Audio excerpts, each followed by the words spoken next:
Nebuliser क्या चीज़ है, nebuliser के क्या कंपोनेंट्स होते हैं, ये किस तरह के पेशेंट्स के लिए बेनिफिशियल है, नेबुलाइज़र को कैसे इस्तेमाल करते हैं, अपने नेबुलाइज़र की केयर कैसे करें, जीएनपी या गुड नेबुलाइजेशन प्रैक्टिसेस क्या चीज़ है। नेबुलाइज़र एक बायोमेडिकल डिवाइस है जो कि लिक्विड ड्रग को मिस्ट फॉर्म में या इनहेल्ड पार्टिकल के फॉर्म में कन्वर्ट कर देती है, जो कि डायरेक्टली बच्चे के फेफड़े में या लंग्स में डिपॉजिट होते हैं। नेबुलाइज़र से हम मुख्तलिफ ड्रग्स बच्चे को डिलीवर कर सकते हैं, जैसे कि bronchodilators, anticholinergic, inhaled steroids, inhaled antibiotics या mucolytic agent. Depending upon manufacturer nebulisers की डिफरेंट टाइप्स, शेप्स और साइजेस होते हैं। इनमें कंप्रेसर नेबुलाइजर्स या मैश नेबुलाइजर भी शामिल हैं। आजकल नेबुलाइजर बहुत छोटे साइजेस में अवेलेबल हैं और बैटरी ऑपरेटेड हैं और बिल्कुल साउंडलेस नेबुलाइजर्स मार्केट में अवेलेबल हैं। मेरे पास ये सर्टीज़ा ब्रांड का NB608 नेबुलाइजर है, जो कि कंप्रेसर नेबुलाइजर है। इसके कंपोनेंट्स में एक कंप्रेसर डिवाइस, एक ट्यूबिंग, दो तरह के फेस मास्क हैं जिसमें एडल्ट मास्क और पीडियाट्रिक मास्क है, और एक माउथ पीस है। इसके अलावा इसके साथ कुछ फिल्टर्स दिए गए हैं जो कि टाइम टू टाइम आपने चेंज करने होते हैं। ये इसका की कंपोनेंट है जिसे नेबुलाइज़र चैम्बर कहते हैं। इसके अंदर हम मेडिसिन और डाइल्यूएंट डालते हैं। नेबुलाइज़र को इस्तेमाल करने के लिए हमने ट्यूबिंग का एक एंड नेबुलाइज़र किट की पोर्ट के साथ अटैच करना है और इसका दूसरा एंड नेबुलाइज़र किट के साथ अटैच कर देना है। मेडिसिन का वॉल्यूम मैन्युफैक्चरर और टाइप ऑफ नेबुलाइज़र के मुताबिक वेरी कर सकता है, लेकिन एक फिल वॉल्यूम होता है जो कि ऑलमोस्ट 2 to 4 ml तक होता है और आमतौर पे इसी रेंज में हमें लिक्विड को फिल करना होता है।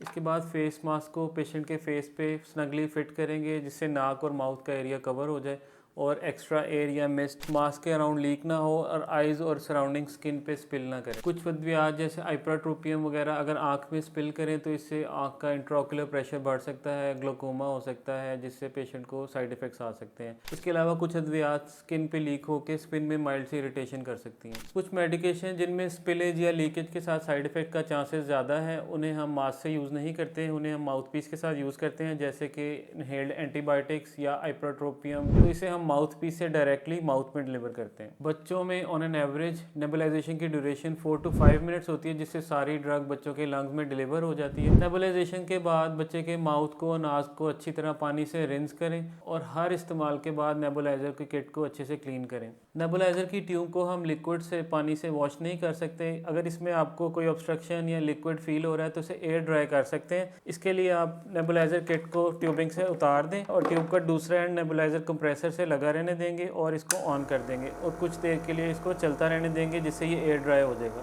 नेबुलाइजर किट को क्लीन करने के लिए लूक वार्म वाटर या नीम गर्म पानी लेना है। इसमें आप डिश वॉशर या कोई हल्का सा डिटर्जेंट डिप कर सकते हैं। 1 से 2 मिनट के लिए नेबुलाइजर किट को उसमें डिप करके रखना है, उसको रिंस करना है और एयर ड्राई होने देना है।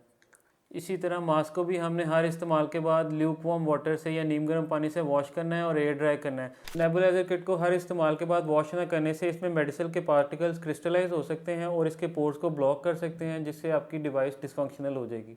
GNP या गुड नेबुलाइजेशन प्रैक्टिस क्या चीज़। रिसेंटली बढ़ती हुई एलर्जीज और स्मोक के असरात की वजह से नेबुलाइजर्स का इस्तेमाल बहुत ज़्यादा बढ़ गया है। ऑल्दो ये बहुत सेफ ट्रीटमेंट ऑप्शन है, लेकिन स्टिल इसके कुछ साइड इफेक्ट्स हैं जो कि इनअप्रोप्रिएट इस्तेमाल की वजह से आ सकते हैं। इल फिटिंग मास्क की वजह से मेडिसिन मास्क की साइड से लीक हो सकती है और सराउंडिंग स्किन में इरिटेशन या एलर्जी कॉज कर सकती है। इसके अलावा आइज़ में जाके इंट्राओक्यूलर प्रेशर बढ़ा सकती है।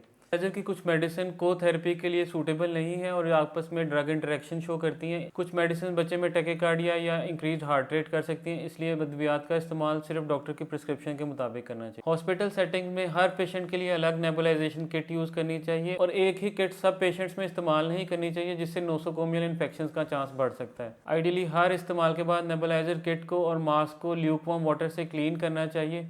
अगर किसी पेशेंट्स में मल्टीपल टाइम्स दिन में नेबुलाइज किया जा रहा है तो एटलीस्ट दिन में एक दफ़ा नेबुलाइजर किट और मास्क को नीम गर्म पानी और साबुन से वॉश करना चाहिए। कंप्रेसर डिवाइस को कपड़े की मदद से क्लीन किया जा सकता है। Happy parenting.